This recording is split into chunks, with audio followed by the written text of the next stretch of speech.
So parents అయినా students అయినా సరే ఆ ఓవర్ కాన్ఫిడెన్స్ థింగ్స్ ఉండకూడదు. మా వాడు కొట్టేస్తాడులే సార్, ఇంకో దాంట్లో కొడతాడు, మాకు నమ్మకం ఉంది అంటారు.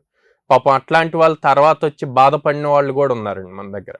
సో ఆ కాన్ఫిడెన్స్ అంటే మార్కెట్ని బేస్ చేసుకొనే ఆపర్చునిటీస్ వస్తాయి. ఆపర్చునిటీస్ చూసుకొని మీరు రిజల్ట్ తెచ్చుకోవాలి. సో జనరల్గా పిల్లలు ఎప్పుడూ కూడా ఇమీడియట్ రిజల్ట్స్ లైక్ ఆ టైంకి సొల్యూషన్ ఉందా అన్న పాయింట్లో థింక్ చేస్తారు. సో ఇప్పుడు అక్కడ వాళ్ళకి పాయింట్ ఏం కావాలి, ఆఫర్ లెటర్ వచ్చింది, జాయినింగ్ డేట్ వచ్చింది, కానీ దానికన్నా కూడా వాళ్ళకి ఎంజాయ్మెంట్, సమ్ మ్యారేజ్ కానీ లేకపోతే ఇట్లాంటి సిచ్యువేషన్స్ అయ్యో వస్తాయి, అది ఫుల్ఫిల్ అవ్వాలి అనుకుంటారు, కానీ దీని గురించి చూడరు.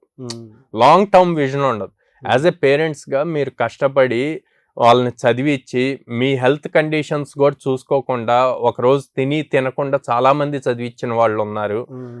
పొలాలకి వెళ్ళి లేదా నైట్స్ కూడా వర్క్ చేసి చదివించిన వాళ్ళు ఉన్నారు. ఓవర్ టైం చేసి చదివించిన వాళ్ళు ఉన్నారు. సో మీకు తెలుసు పిల్లవాడి భవిష్యత్తు ఎలా ఉండాలి, వాడి ఫ్యూచర్ ఎలా ఉంటుంది అన్నది. సో మీరు వాళ్ళు చెప్పిన దానికి కన్విన్స్ అయ్యి సరే నాన్న నీ ఇష్టము, నువ్వు కొట్టగలవు అన్న కాన్ఫిడెన్స్ ఉంది కదా అనే బదులు మీరు ఎంత కష్టపడ్డారో ఒకసారి తనతో కూర్చొని మాట్లాడి కన్విన్స్ చేస్తే తన లైఫ్ ఇంకా బాగుంటుంది.